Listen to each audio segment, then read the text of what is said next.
복음을 전했는데 사람들이 믿지 않습니다. 그럴 때 드는 생각은 내가 잘못 전한 것은 아닌지, 내가 말주변이 없어서 그들이 이해하지 못한 것은 아닌지. 복음을 전했지만은 많은 이들이 그 복음에 응답하지 않습니다. 이사야 선지자는 복음을 전했습니다. 그러나 많은 이들이 그 초청에 응하지 않았습니다. 선지자는 깊이 고민했습니다.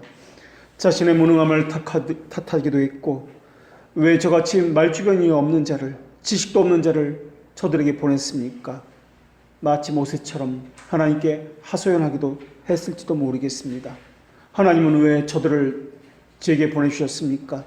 전 정말 바르게 전해야 하는데 그럴 능력이 제게는 전혀 없습니다. 그렇게 생각하고 고민했는지도 모르겠습니다. 이스라엘이 거부한 이유가 있습니다. 그들은 진리에 대한 불순종으로 고난받는 종을 알아보지 못했기 때문에 그렇습니다. 더군다나 그들은 바벨론에서 지금까지 누려온 안정된 삶을 버리기 싫어했습니다. 그것을 버리고 떠나다니요. 오히려 이스라엘은, 예루살렘은 우리에게 낯선 곳입니다. 이미 70년이라는 세월이 지나지 않았습니까? 우리는 이 땅에서 뿌리를 내리고 이 나라의 사람으로 지금 살아가고 있습니다. 우리가 에스더와 모르드게를 살펴보았지만은 사람들이 그렇게 극찬하면서 믿음의 사람이라고 생각하는 에스더와 모르드게는 사실 극찬의 대상이 아니었음을 우리가 배웠습니다. 오히려 하나님을 대적하는 사람들이었습니다. 여기가 좋사오니 하면서 포로 귀환하기를 극도로 싫어했던 그런 사람들이었습니다. 이름도 하나님을 구원을 갈망한다는 그러한 이름의 뜻은 하닷사라는 이름을 버렸습니다. 그리고 페르시아의 별이 되어서 점성술을 의지하려는 듯한 이름인 에스더란 이름으로 개명을 했습니다. 그리고 페르시아가 섬기는 그 우상인 마르둑을 섬기는 사람이란 이름의 뜻을 가진 모르드게라는 이름을 가지고 살 정도로 그들은 우상 숭배자들이었습니다. 하나님을 대적하는 자들이었고 하나님의 말씀을 순종하지 아니하는 자들이었습니다. 고레스가 포로 명령을 선포했을 때에도 예루살렘으로 돌아가지 않던 집안의 사람들이 에스더와 모르드게 같은 사람들이었습니다. 고레스로부터 한참 세월이 지나서 이제 5번째 왕인 아닥사스다 왕이 등극을 했습니다. 그러니까 에스더와 모르드게는 기회주의자였습니다. 그리고 사람들에게 자신이 유대인이라는 사실을 철저히 숨기면서 카멜레온처럼 아주 오랫동안 집안 대대로 그렇게 살아갔던 사람들이었습니다.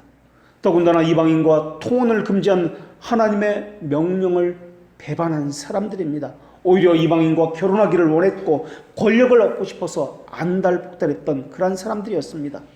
그렇기 때문에 에스더의 주제는 에스더처럼 죽으면 죽으리라 라는 신앙을 우리도 본받자라는 그러한 것이 아니라 불임정과 관련해서 언약을 잊지 않으시는 하나님의 자비하심이 바로 에스더의 주제가 되는 것입니다. 오늘 본문의 배경의 사람들은 에스더와 모르드게의 그 시대보다는 한참 전의 사람들입니다. 에스더와 모르드게는 지금 본문의 사람들보다 한참 후의 사람들입니다. 유대인들은 파괴되고 공경에 처한 예루살렘으로 돌아가기를 싫어했습니다. 민족의 통치자인 하나님을 섬기기보다는 여기가 좋사오냐면서 바벨론 왕의 통치를 선호했던 사람들이었습니다. 쉽지 않은 순례의 길을 거쳐서 많은 문제들이 산재한 파괴된 예루살렘을 우리가 다시 재건하다니 차라리 그것보다는 바벨론에서 호의호식하면서 사는 것이 더 그들에게는 편한지도 모르겠습니다.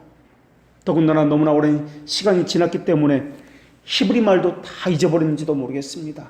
또 히브리 문화보다는 바벨론이나 그리고 바벨론이 또 무너지고 그것을 이어받은 페르시아 문화가 더 그들에게 익숙했는지도 모르겠습니다. 오죽하면 히브리어를 잃어버린 사람들 때문에 그들에게 성경을 읽어줘야 하기 때문에, 성경은 히브리어로 기록되었기 때문에 페르시아 공용어였던 아람어를 성경으로 그들에게 들려주어야 했던 학사를 고용하지 아니할 수 없었던 것입니다. 그래서 최초의 학사로서 성경을 읽어주었던 사람이 우리가 잘 알고 있는 에스라 학사였습니다. 이런 배경을 가지고 있기에 오늘 본문은 16절은 앞 구절과 연결되어서 나온 자연스러운 연결 내용입니다. 바울은 이사야 53장 1절을 인용하고 있습니다. 믿지 않는 이스라엘에게 새 언약이 주는 고난보다 옛 언약을, 그 안전함을 선호하는 이들에게 지금 전하고 있는 것입니다. 그들은 새 언약이 싫다는 것입니다. 옛 언약이 바벨론 땅에서 사는 것이 더 편하고 우리가 보기에 더 좋다라는 것입니다. 왜 예루살렘으로 가서 파괴된 것을 우리가 왜 그렇게 다시 재건해야 하는 것입니까? 이사야 원문에는 고난받는 종에 대해서 나옵니다. 그리고 고난받는 그 종은 다른 나라의 왕들과는 감히 비교할 수 없는 그러한 위대한 존재였습니다. 그런데 이사야 53장에서 말씀하고자 있는 그 왕은 고난받는 종이었습니다. 그러니까 여호와의 종을 분별하는 데 있어서 가장 중요한 실마리가 무엇이냐? 왕은 왕인데 그 왕은 호요호식하는 그런 왕이 아니라 고난받는 왕이다라는 것입니다. 왕족들은 평민들의 고난을 보면서 그렇게 감동을 하지 않습니다. 그러나 백성들은 자기 왕이 고난을 받고 핍박을 받는 것에 대해서는 놀라고 분노합니다. 이사야 53장도 그렇습니다. 여기서 말하는 여호와의 종은 이스라엘의 왕입니다. 이스라엘 민족이 그렇게 구원자로서 기다려왔던 그 메시아, 여호와가 보낸 그 자신들의 왕이었습니다. 그런데 이사야 선지자는 그런 위대한 왕이 일반 범죄와 같은 취급을 당할 것이다, 고난을 받을 것이다 라는 말씀을 듣고 있습니다. 이사야는 여호와의 종은 죽는다, 고난받는다 라고 전하고 있습니다. 이스라엘 백성들이 그렇게 기다려왔던 왕이 죽는다니요, 그 왕의 죽음을 이스라엘을 위한 속죄의 제물이다 라고 이사야 선지자는 지금 전하고 있습니다. 그래서 그 왕의 고난과 죽음을 통해서 다윗의 확실한 은혜가 주어진다고 이어서 전하고 있는 것입니다. 그래서 이사야 53장은 왕이신 예수님께서 죽으신다, 고난을 받으신다라는 것이 핵심 본문입니다. 그것이 오늘 본문에서 인용되고 있는 것입니다. 사람들을 구원하기 위해서 죽으신 그분은 우리의 왕이시며 메시아입니다. 그 왕이 고난받고 죽으신다는 것은 복음서에서, 사도행전에서 일관되게 선포되어지는 그런 메시지였습니다. 제자들은 예수님을 다윗 혈통을 잇는 약속된 왕으로 선포했습니다. 그러나 그 왕은 이사야 선지자가 그렇게 해서 증거했던 그 선포의 말씀과 동일하게 고난받으며 죽는 속죄 제물로서의 왕이었습니다. 복음서나 사도행전이나 이사야에서 묘사된 메시아는 이사야 선지자가 선포한 메시아와 다른 왕이 아니었습니다. 이사야가 선포한 그 메시아와 초대교회가 선포한 메시아는 같은 분이었고, 구약의 증언과 신약의 증언도 같은 증언을 하고 있었던 것입니다. 그래서 복음 전도자나 바울은 메시아는 자기 백성의 손에서 고난을 받으며 그들에게 거부를 당하였으며 그들에 의해서 죽음을 당한다고 동일한 메시지를 증거했던 것입니다. 그런데 그 백성들은, 고난받는 종에 대한 그 소식을 듣는 그들은 어떤 심정이었을까요? 분노했습니다. 왜 바벨론의 포로에서, 우리를 억압하는 자들의 손에서 우리를 구원하고 우리를 전 세계 가장 최고의 민족으로 그렇게 만들어 주시는 왕으로 기대했기 때문에 그렇습니다. 왜 메시아이신 그분이, 우리가 기다렸던 여호와의 종이신 그 왕이 왜 우리에게서 배척을 받고 우리의 손에 의해서 죽는단 말입니까? 그러한 사실은 도저히 용납할 수가 없습니다. 이해할 수가 없습니다. 메시아가 오셨다는 그 좋은 소식은 그 말씀이 전파되는 곳에서는 반드시 그 죽음과 그 고난의 소식도 함께 전해져야 한다라고 하는 것은 있을 수가 없는 것입니다. 그런데 그것을 믿어야 하는 것, 그것이 믿음이고 그것이 복음이고 그것이 기쁜 소식이고 또한 그것에 순종해야만 한다라는 것, 이것이 이사야 선지자라든지 사도들이 전한 복음이었습니다. 그것은 자신들이 보기에는 좋은 소식이 아니었습니다. 자신들은 살인자가 되는 것이기 때문에 그렇습니다. 그렇기 때문에 사람들은 그 소식을 듣고 받아들이질 않았습니다. 이사야 선지자는 이사야 53장 1절의 하반부에서 여호와의 손이 네게 나타났느냐고 덧붙임으로써 그 이유를 설명해 주고 있습니다. 왜 하나님께서 주시는 좋은 소식을 그들은 받아들이지 않는 것이지? 왜 이해하지 않는다는 것이지? 아그리빠 왕이여, 선지자를 믿으시나이까? 저는 왕께서 믿으시는 줄 아나이다 라고 했던 바울의 심정도 그랬을 것입니다. 아그리빠도 믿었습니다. 그러나 그가 가진 믿음은 구원받는 믿음이 아니었습니다. 이스라엘도 믿었습니다. 그러나 그들이 믿는 것은 실제 믿음이 아니었습니다. 혀에 관한 것이었습니다. 그저 입술에 관한 것이었습니다. 삶에 관한 것이 아니었습니다. 우리에게 필요한 믿음은 인간 본성의 산물이 아닌 성령으로부터 온 믿음이기 때문에 그들은 인간의 지성으로는 이해할 수 없었던 것입니다. 그래서 믿음에는 두 가지 요소가 들어있습니다. 그 요소들은 교육과 스스로의 힘에 의해서 산출될 수 없는 것들입니다. 그 두 가지 요소는 신령한 비침이 있어야 한다는 것입니다.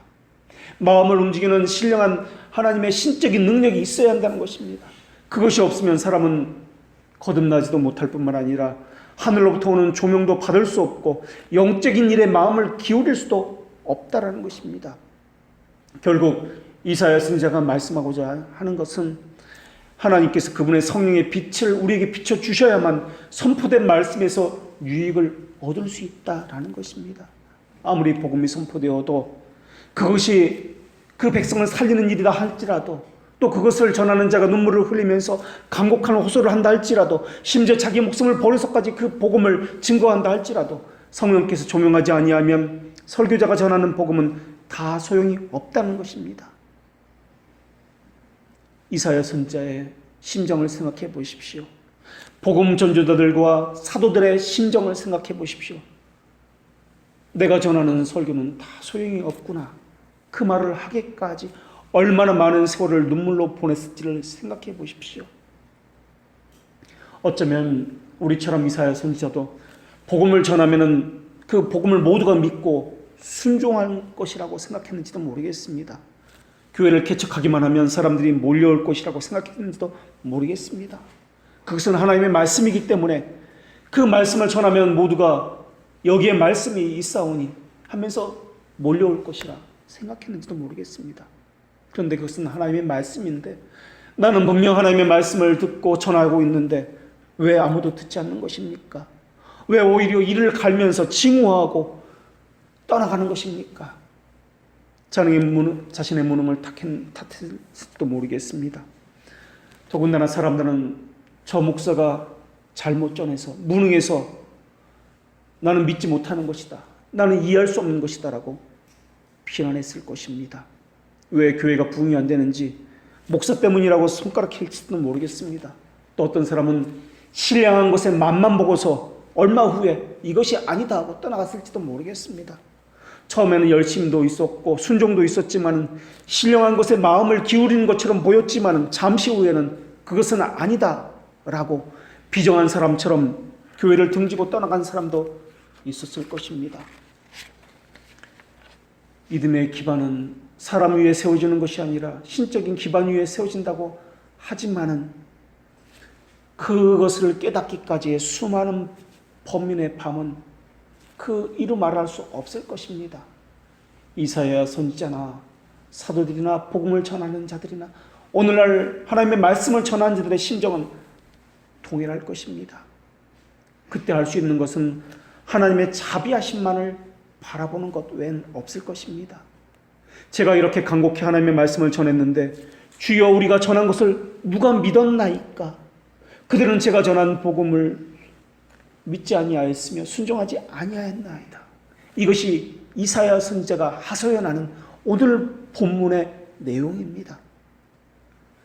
같은 설교를 들어도 또 같은 자리에 앉아 있어도 내적 부르심을 받은 선택받은 사람에게만 선포된 말씀이 유효한 믿음으로 나타난다라는 것입니다. 아무리 설교자가 눈물로 호소해도 안 됩니다. 그런데도 사람들은 좋은 설교자, 영적으로 탁월한 설교자를 찾아다닙니다. 그들은 하나님을 의지하는 사람이 아니라 사람을 의지하는 사람들의 모습입니다. 자신이 먼저 하나님을 만나려는 생각은 전혀 없습니다. 어떻게든 좋은 목사를 만나야지, 신령한 사람에게 의지해서 아니면 어떤 수단 방법을 써서라도 뭐로 가도 서울만 가면 되니까라는 생각하는 사람들입니다. 자기들이 이렇게 은혜를 받지 못하는 것은 좋은 설교자를 못 만나서 그래, 좋은 교회를 만나지 못했기 때문에 그래 라고 생각하고 있습니다. 그들은 하나님을 의지하는 자들이 아닙니다.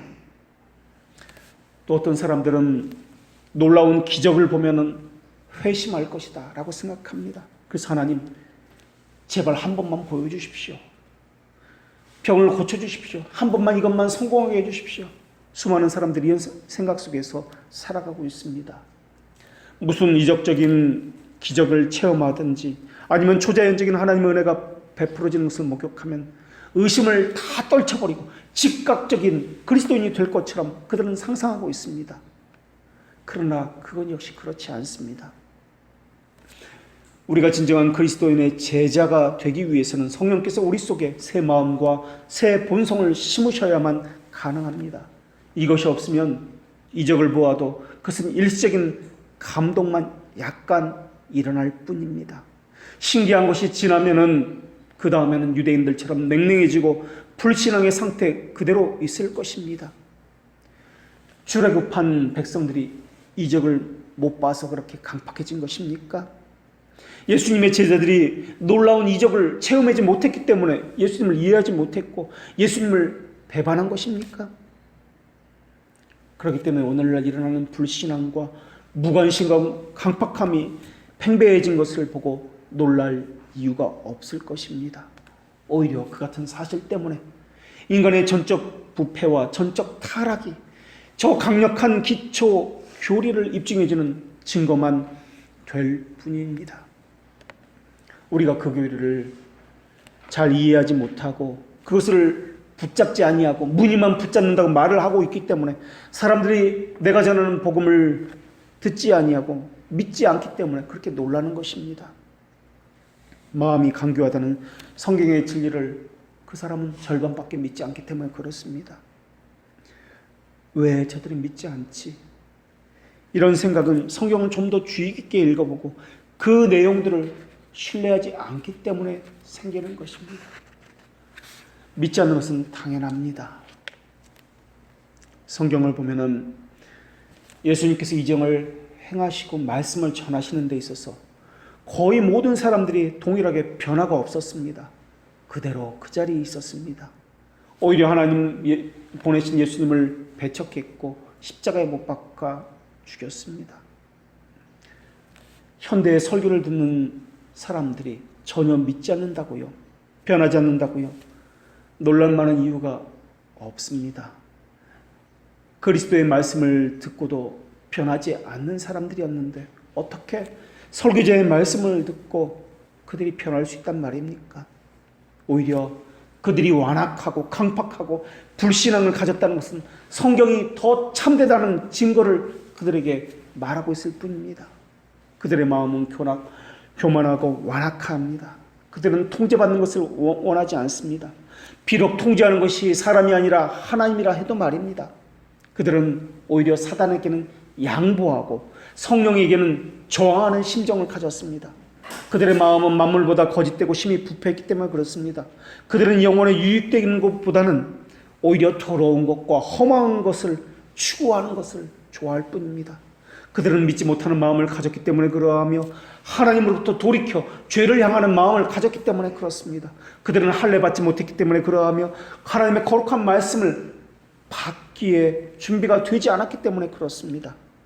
그렇기 때문에 하나님께서 모든 사람을 구별 없이 말씀으로 초대한다는 이유 때문에 구원에 대한 복음 선포는 어느 누구에게나 보편적이라고 생각해서는 안 될 것입니다. 그것은 이미 이사야 선지자의 사역을 통해서 예견되었기 때문에 그렇습니다. 그렇기 때문에 복음을 듣는 모든 사람이 구원을 받아야 된다고 주장하는 사람들의 논증은 어리석음이 입증되었던 것입니다. 하나님의 약속은 모든 사람에게 주어지는 것이 아니라 선택된 특별한 사람, 제한된 사람에게만 주어지는 것입니다. 이와 같은 논리가 로마에 사는 기독교 공동체에게 그대로 적용되고 있습니다.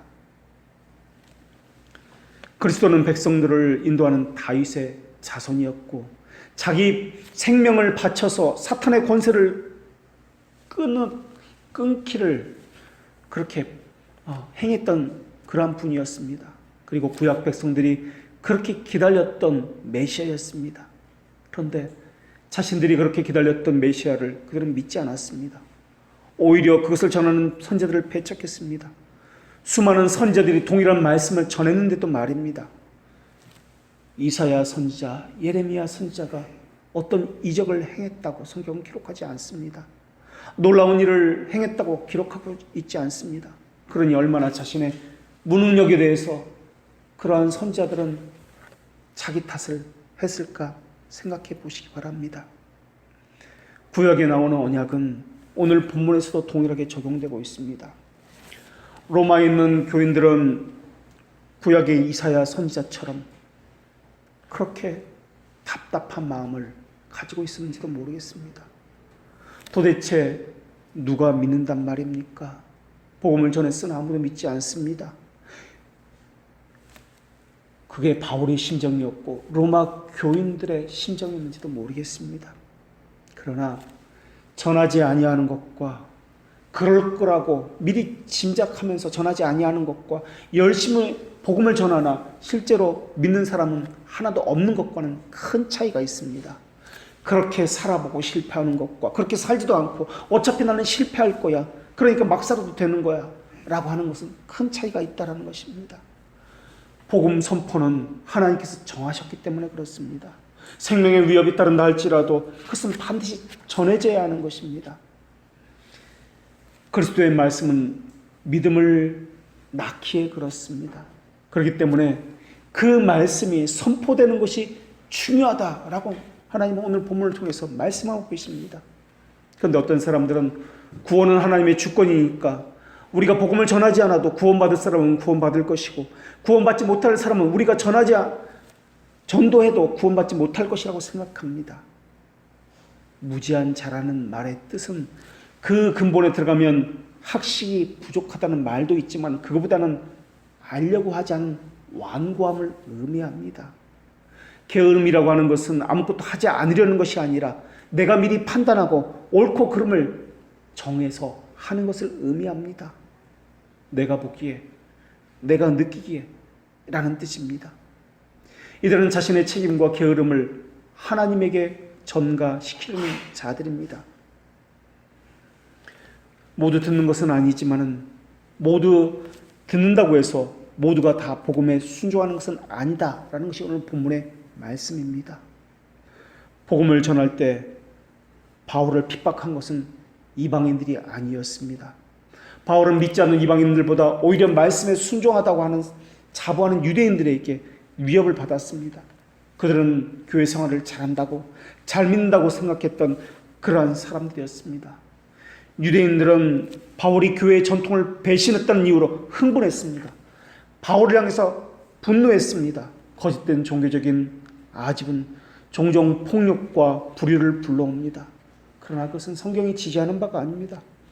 그런데 교회마다 전통이라는 이름으로 마치 그것이 하나님의 말씀인 양 내려오는 것들이 있습니다. 이를테면 당회실이나 원로 장로실, 권사실을 만들어 놓고 그 방에는 권사나 그 해당 직분 외에는 들어가지 못하게 하는 것과 마찬가지입니다. 교회 식당에도 그러한 것을 만들어 놓습니다. 장로석이 따로 있습니다. 또는 방이 따로 있습니다. 거기에는 아무도 앉지 못하고 자리가 비어 있어도 그냥 비워놓아야 합니다. 교회 요람을 만들어 놓아도 가나다 순으로 만들어 놓은 것이 아니라 직분을 받은 그 임직 순으로 누가 먼저 되었는지 서열 순으로 교회 요람을 만들었습니다. 주보에 기재할 때도 그 서열을 바꾸면 큰일 납니다. 예배당에도 앉아있는 자리가 딱 정해져 있습니다.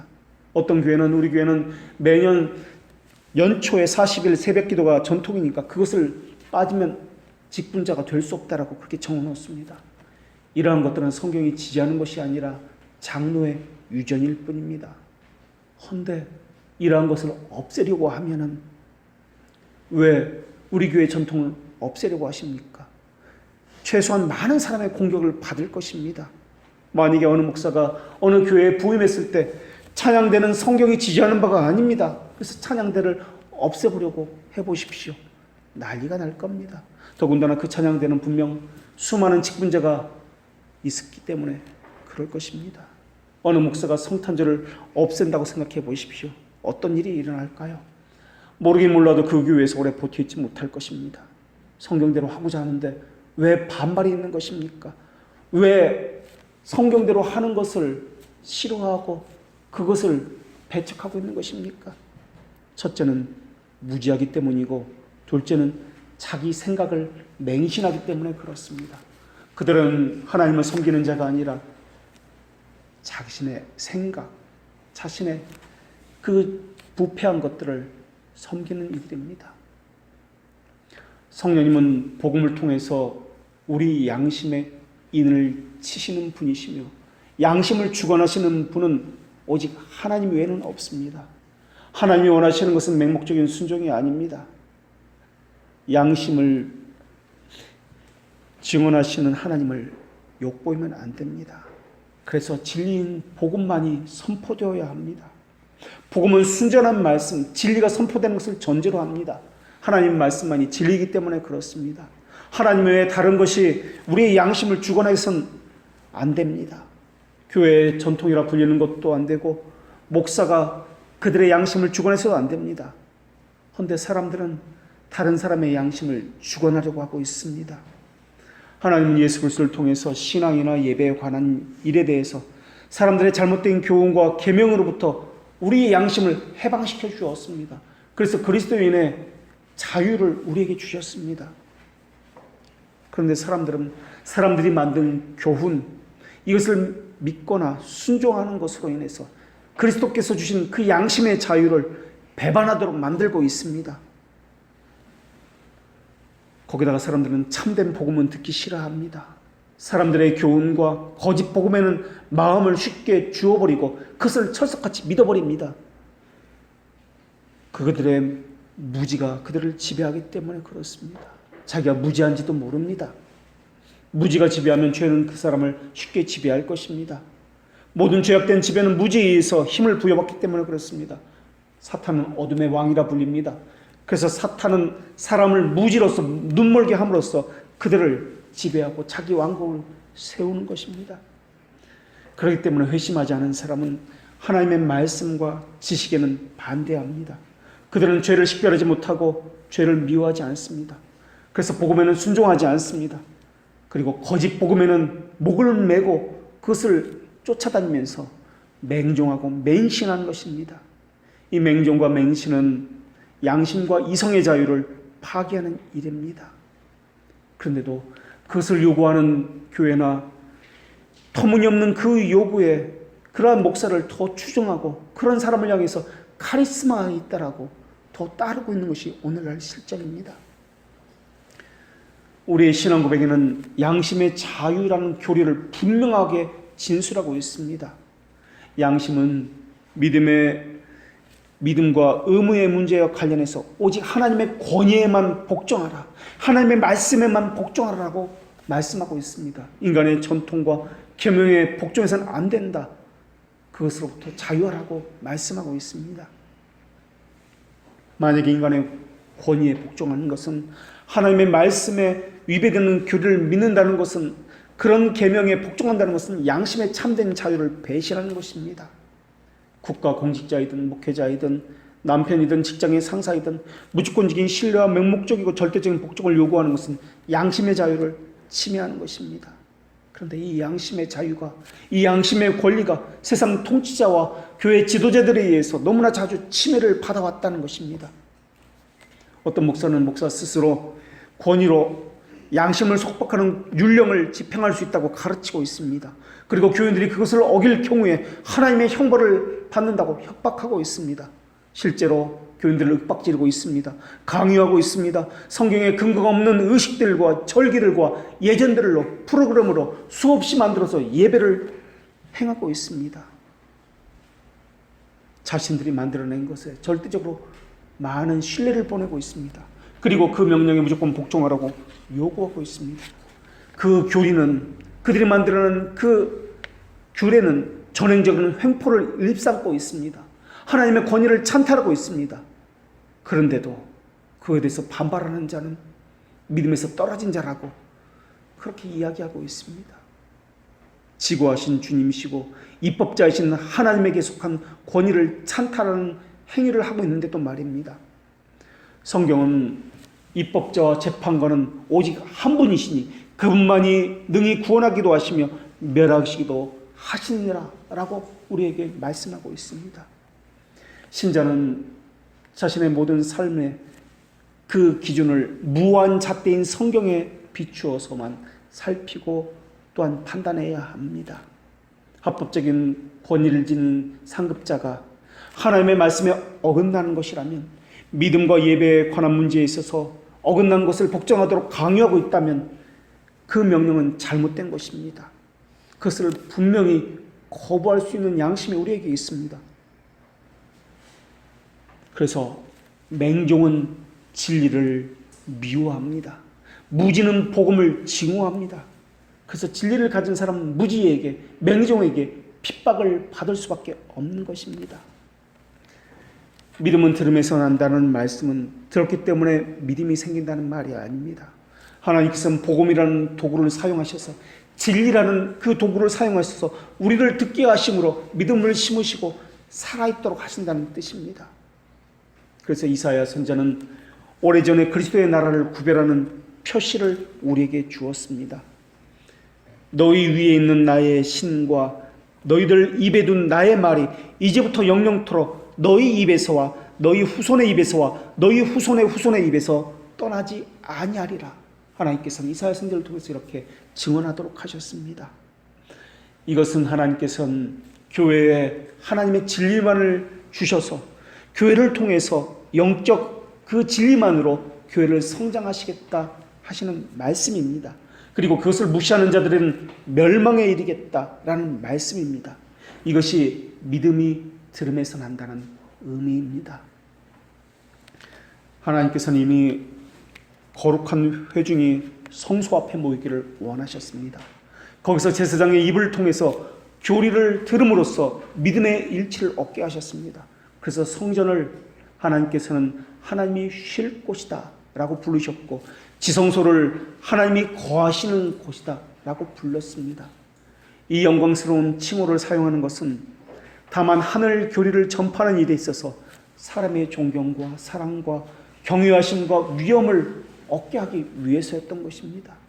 그래서 복음 전파를 멸시하는 사람이라면 하나님이 멸시하는 것과 같은 이치입니다.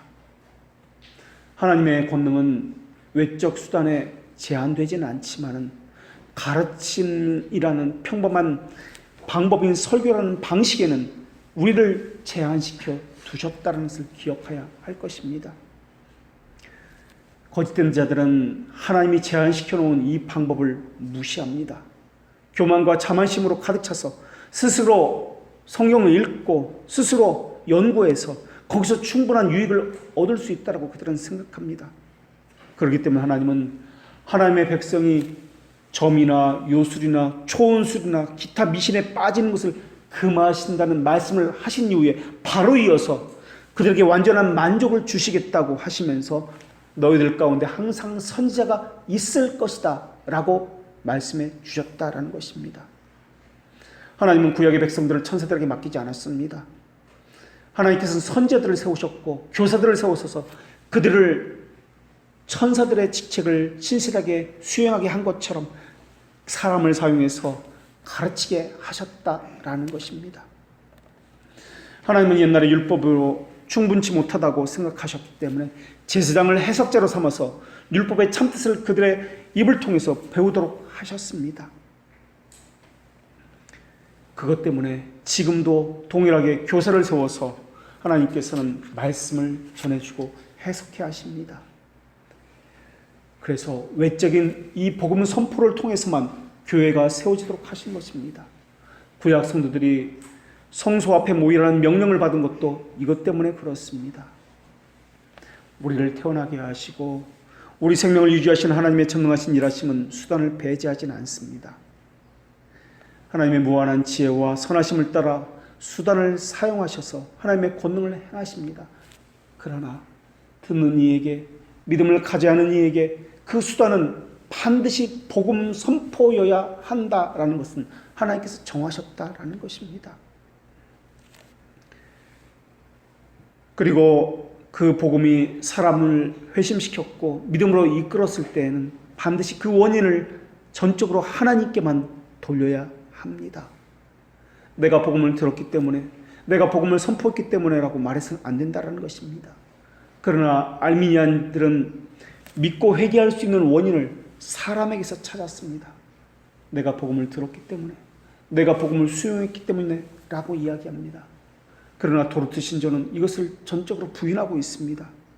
구원의 본질적인 요소인 믿음과 회개는 하나님의 시간 안에서 하나님의 때, 하나님의 방법으로 하나님의 택하신 자녀에게 부르셨고 그들에게 주셨기 때문에 이루어진 것입니다. 복음은 단지 외적으로 그를 도울 뿐이지 복음 자체에 무슨 능력이 있는 것은 아닙니다. 인간의 봉사로 믿음이 창조되는 것도 아닙니다. 이런 이유로 사도들과 또한 그의 뒤를 이어서 가르치는 교사들은 하나님께서 베푸시는 이 은혜에 관해서 사람들의 모든 교만을 낮추도록 그렇게 가르쳐 주신 것입니다. 그러면서 사도들과 교사들은 복음의 권고를 따라서 성례와 말씀과 권징을 시행하는 데 있어서 사람을 가르치고 지키는 일에 게을리지 하지 않았습니다. 그들이 믿어야만 전한 것은 아니었습니다. 그들은 믿지 않아도 전했습니다. 복음을 듣지 않는 자가 그들을 향해서 대적한다 할지라도 그들은 전했습니다. 그들은 전했지만은 믿는 사람보다 믿지 않는 사람이 더 많았습니다. 믿는 사람은 100만 명 중에 불과 얼마에 지나지 않았습니다. 믿음은 들음에서 나며 들음은 그리스도의 말씀으로 말미암는다라는 이 결론에서 믿음 있는 곳에 어디서나 하나님께서는 선택의 표징을 미리 주셨다라는 것을 의미합니다. 선택의 표징은 바로 순전한 복음을, 순전한 교리를 성령을 통해서 수용한다라는 것입니다. 복음 전파 그것만으로는 무익합니다. 그러나 주께서 역사하시기를 기뻐하셨을 때 그것은 하나님의 능력의 도구였습니다. 확실히 사람의 입에서 나오는 그 육성은 그것 자체로는 영혼 깊이 파고들 수가 없습니다. 만일 죽을 수밖에 없는 인간이 우리를 중생시킬 수 있는 능력을 가지고 있다면 이것은 하나님을 높이는 것이 아니라 사람을 높이는 것입니다. 신앙의 빛은 너무나 고귀한 성질이 것이기 때문에 사람으로서는 절대 줄 수 없습니다. 믿음은 사람으로서가 아니라 하나님의 말씀으로서 생겨난다는 이 말은 모든 것이 하나님에게서만 비롯된다라는 것을 말씀하기 위해서 하는 것입니다. 사실은 믿음도 아니요 복음도 아닙니다. 또한 설교자도 아닙니다. 단지 하나님으로부터 비롯된다는 것을 말하기 위해서 믿음으로 그리고 복음으로 그리고 설교자를 통해서라고 말하고 있는 것입니다. 신앙의 확실성에 대해서 말하고자 할 때 인간의 모든 허구적인 것들은 다 배제되어야 합니다. 또 신앙을 말씀과 분리되어서 생각하는 수많은 사람들의 맹신의 망령도 파괴되어야 합니다. 믿음은 반드시 순전한 말씀 그리고 교회를 통해서 주어져야 하는 것입니다. 교회의 권위에 의해서 말씀이 지지를 받을 때만 비로소 그 말씀의 능력이 있다는 가르침, 이 불경스러운 교리도 무너져야 합니다. 말씀은 말씀 자체로 진리입니다. 말씀 자체로 지지를 받습니다. 교회가 보증하기 때문에 진리가 그때서야 비로소 되는 것이 아닙니다. 다른 사람이 어떤 신령한 목사가 그것을 전했기 때문에 그 진리가 보증되는 것도 아닙니다. 그가 누구인지 상관이 없습니다. 그 말씀 자체로 진리이기 때문에 그 진리 자체로 보증받아야 하는 것입니다. 그리스도도 자신의 것을 가지고 말씀하지 않았습니다. 율법과 선지자에게서 나온 것을 가지고 그것을 해석하면서 말씀해 주셨습니다. 그것은 성령님도 마찬가지입니다. 성령님은 절대 단독적으로 자기의 것을 가지고 말씀하신 적이 단 한 번도 없습니다. 그리스도께서 이미 전해주신 것을 가지고 생각나게 하시고 깨닫게 하시고 기억나게 하는 방식으로 그것을 행하셨습니다. 그렇기 때문에 복음과는 상관없이 성령님의 이름만을 가지고 사용하는 사람들은 가증한 형태를 절대 믿어서는 안 될 것입니다. 그리스도는 율법과 선지자들의 완성이십니다. 성령님은 복음의 완성이십니다. 우리가 성령께 기대하는 것은 우리의 마음을 조명하여서 그분의 진리를 깨닫게 해달라는 간구입니다. 그렇기 때문에 교회가 순전한 그리스도의 배우자라면 그 주인의 말씀에 복종해야 되고 그분의 입술에만 초점을 맞춰야 됩니다. 그분이 말씀이 아닌 것에 복종하는 것은 이것은 그분의 배우자라고 할 수가 없습니다. 교회의 권위를 하나님 말씀 밖에서 찾아서는 안 될 것입니다. 목회자의 권위를 하나님의 말씀에 종속된 권위이지 그 사람 스스로에게 있는 것이 아니라는 것을 기억하셔야 합니다. 진리의 기둥과 터라는 의미는 하나님의 진리가 교회에 보존되었다는 의미이며 설교 사역에 의해서 그것이 순전하게 전해진다는 의미입니다.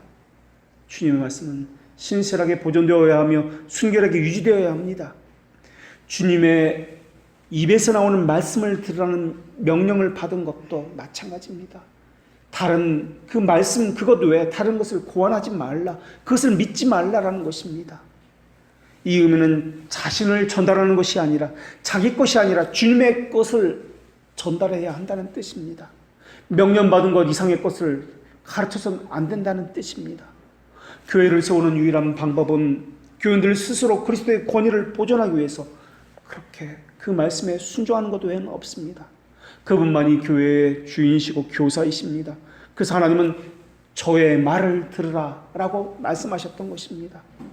교회가 가진 권한, 목사가 가진 권한, 성경의 범주에서 벗어나면 안 됩니다. 교회는 결코 주님의 이름과 말씀 외에 다른 것을 가르쳐서도 안 되고 그것에 반응하도록 권위를 받지 않았다는 것을 분명히 해야 합니다. 직책을 부름받았을 때에도 자신의 것을 가지고 와서는 안 됩니다. 제사장은 이스라엘 백성들이 듣고자 원했을 때, 그래서 제사장 앞에 나왔을 때 자신이 하나님으로부터 온 것만을 준다는 것을 밝혀야 했습니다. 전하는 자는 조성자로부터 받은 명령을 신실하게 전하는 것이 의무였고, 듣는 이들은 그들이 너희들에게 가르치는 법률의 뜻대로라는 말씀에 따라서 하나님의 말씀을 들어야 했습니다. 그들은 모두 불결하고 미련한 사람에 불과했습니다. 그러나 성령의 목소리가 되기 시작할 때 거룩하고 순결하게 되었습니다.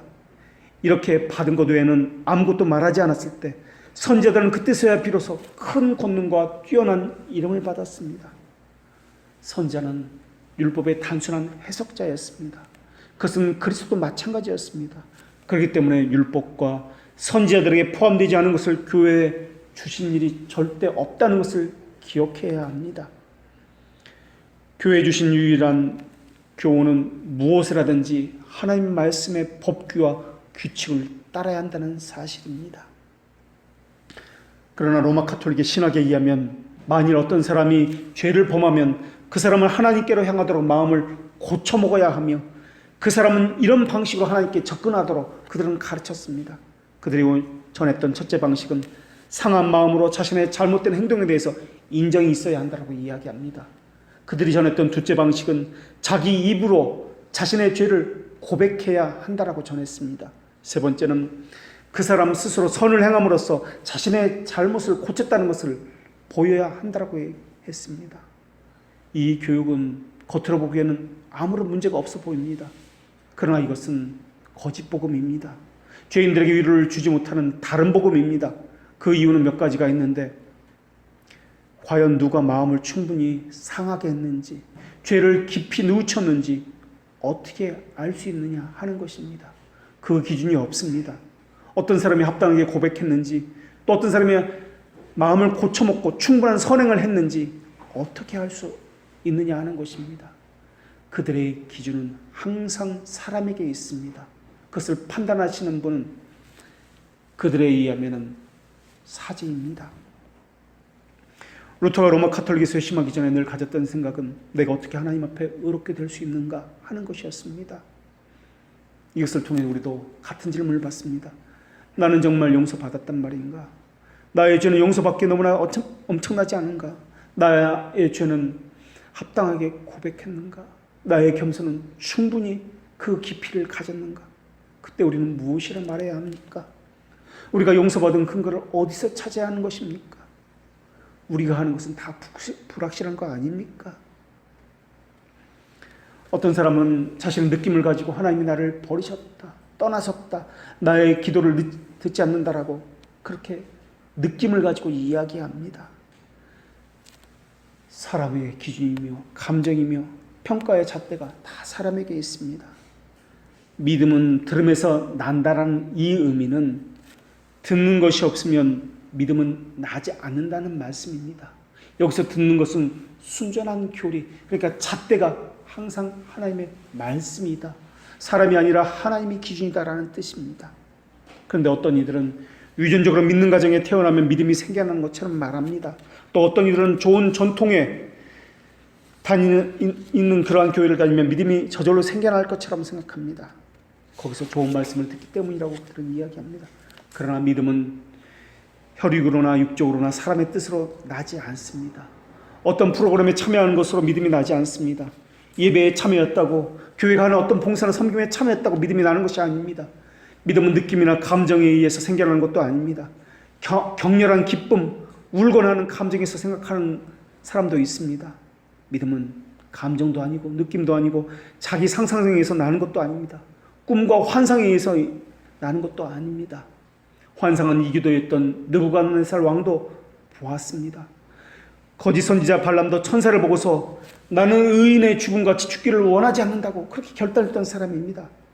참된 믿음은 마음속에 떠돌아오는 어떤 생각도 아닙니다. 믿음은 자기 판단이나 내 생각에 근거한 것도 아닙니다. 의인은 믿음으로 산다라고 말씀하셨을 때 하나님으로부터 한 믿음이 주어진다는 것을 의미합니다.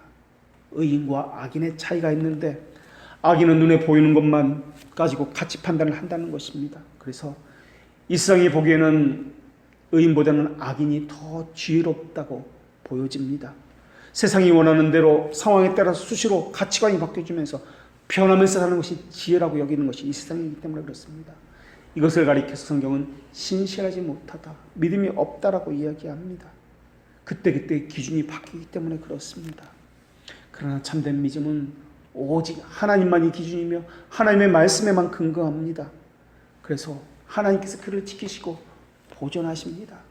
신실하다는 것은 비가 오나 바람 부나 어떤 상황에도 그 세워지는 잣대가 한결같다라는 것입니다. 그것이 신실함입니다. 분명한 기준이 없기 때문에 왔다 갔다 신실함이 없는 것입니다. 그래서 악인의 특징은 신실함이 없다라고 이야기합니다. 갈대아 사람이 쳐들어오니까 그 사람들에 의지하면 잘 살 것 같으니까 그 사람들을 의지합니다. 그러다가 필요하니까 하나님을 의지합니다. 세상에서는 그게 편리이고 세상을 사는 지혜입니다. 그래서 악인의 삶은 기준이 없이 요동하는 것입니다. 상황에 따라서 바뀌는 것입니다. 믿음이 없는 사람의 특징이 마음에 정함이 없는 겁니다. 구름이 오늘은 여기 떠 있고 내일은 저기 떠 있듯이 그렇게 마음이 흘러갑니다. 하나님을 신뢰하는 마음도 어느 때는 있다가도 어느 때는 없는 것 같이 그렇게 느끼는 겁니다. 어느 때는 펑펑 울고 어느 때는 교회를 욕하고 떠나갔다가 또 잊을만 하니까 회개한다고 펑펑 울고 이렇게 돌아오고, 이것이 믿음이 없는 그런 사람들의 모습입니다. 믿음이 들음에서 난다는 이 말은 소리를 단순히 들려진다는 말이 아닙니다. 들려지는 그 말씀 속에서 그리스도를 만난다는 뜻입니다. 우리 주님은 내가 그인 줄 알지 아니하면 너희는 죄 가운데서 죽으리라 라고 말씀하셨습니다.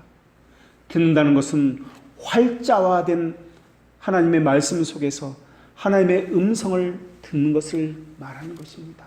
이것은 듣는 것이 아니라 만나는 것입니다.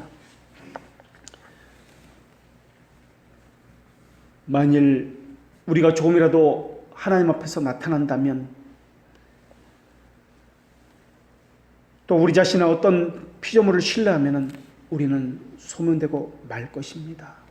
그런데 사람은 외형적인 것을 너무나 좋아하고 외형적인 것에 너무나 쉽게 빠집니다. 그리고 외형적인 것에 너무나 쉽게 집착합니다. 그런데 이사야 선지자는 그리스도는 마른 땅에서 나오는 줄기 같아서 고운 모양도 없고 풍채도 없다라고 그렇게 우리에게 증언해 주었습니다. 그리스도는 힘도 없고 도수장에 끌려가는 어린 양과 같다라고 얘기했습니다. 사람 보기에 흠모할 만한 것이 전혀 없다라고 이야기했습니다. 흠모할 만한 것이 없기 때문에, 외형적으로 보기에 좋은 것이 없기 때문에 사람들은 거절했습니다. 이런 이사야 시대만 일어나는 것이 아닙니다. 신약 시대에도, 그리고 오늘날에도 동일하게 일어납니다. 그들은 편견으로 가득 차서 그리스도를 배척하고 거부합니다. 외형적인 것만 좋아하기 때문에 그렇습니다. 그들이 원하는 그리스도인은 모양도 근사해야 되고 힘도 있고 사람들이 우러러 볼 만한 무엇이 있어야만 그들은 믿을 만한 존재라고 그렇게 이야기합니다. 자랑할 만한 것이 없는데 어떻게 믿겠느냐, 이것이 그들의 생각입니다. 이것이 오늘날 교회의 실정입니다. 그들의 관심은 복음이 아닙니다. 그저 하나님의 말씀, 이것에 집중되어 있는 것이 아닙니다. 명성, 규모, 외형적인 것들입니다. 거기에는 구원이 없는데, 복음이 없는데 그것을 찾아 헤매 다니고 있습니다. 지금 선포되고 있는 복음은 십중팔구, 진리를 벗어났으며 사람의 전통과 유전에 관한 것들입니다. 수많은 사람들이 천국을 향하고 그들은 확신하겠지만은 사실은 빨리 지옥으로 서둘러 가고 있을 뿐입니다. 복음은 하나님을 대적하는 반역자를 사악한 가운데 편안하게 만들어주는 그러한 소식이 아닙니다. 미친 듯이 쾌락을 추구하는 젊은 사람들에게 믿기만 하면 두려울 것이 없고 천국 간다고 확신을 주는 것이 복음이 아닙니다. 복음은 하나님께서 하나님의 공의를 낮추셨다, 거룩의 표준을 낮추셨다고 공포하는 것이 아닙니다. 복음은 하나님의 공의를 단호하며 죄를 절대적으로 혐오한다는 것을 보여주는 가장 명확한 증거입니다. 그런데 사람들은 육체를 자랑할 만한 것을 복음이라고 여기고 있다라는 것입니다. 그러다 보니 복음이 아닌 것들로 가득 차 있고 듣는 방식이 아니라 보는 방식으로 그들의 즐거움을 채우고 있는 것입니다. 교회들과 모임들이 물질적인 것으로, 세상적인 이유로 가득 채워졌기 때문에 그들은 신자라고 불리지만 사실은 신자가 아닙니다. 복음은 죄들을 가리고 하나님의 사랑을 부풀리는 것은 아닙니다. 복음은 자기 백성들의 범법으로 인해서 자신의 아들을 치신 하나님의 무시무시한 공의의 검을 직접 보여주는 것입니다. 복음은 단순히 믿기만 하면 구원받는다는 그런 경솔하고 부주의한 권면도 아닙니다. 하나님의 진노와 죄의 심각성에 대해서 전해지는 것이며 하나님의 심판에 관한 것입니다. 이것이 들려져야만 복음입니다. 만약 어떤 사람이 그리스도께서 나를 구원하셨을 때 나는 죄의 가증함을 알지 못했고 죄의식에 복종하지 않았다라고 하면 우리는 즉시 이렇게 대답해야 합니다. 당신은 결코 복음을 들어본 적이 없으며 구원받은 사람이 아님이 거의 확실합니다. 당신이 이전에 구원받았다고 생각했다면 그것은 당신 생각에서 나온 상상의 구원이지 실제로 구원받은 것이 아닐 것입니다. 그리스도인은 은혜 안에서 자라갈 때마다 죄가 무엇인지 더 분명하게 깨닫습니다. 그렇기 때문에 양심이 성령에 의해서 찔린 바 된 적이 없던 사람은, 또 그 마음이 하나님 앞에 회개한 적이 없었던 사람은 구원 받은 사람이 아닐 것입니다. 우리는 상상으로 구원받는 것이 아닙니다. 믿음은 들음에서 난다고 할 때 죄들에 대한 회개의 촉구와 그 죄들의 용서에 대한 약속을 전제로 하고 있습니다. 그것이 복음이기 때문에 그렇습니다. 그것이 들려져야 합니다. 그것이 믿어져야 합니다. 그러면 어떤 사람은 그렇게 말할지도 모르겠습니다. 그러면 사람을 교회에서 다 쫓아내야 되는 것 아닙니까? 그렇기 때문에 사람의 칭찬을 사랑하는 자와 하나님보다 자기 봉급에 더 가치를 두는 자는 하나님의 나라에 맞지 않다고 말씀하시는 것입니다. 기도하겠습니다.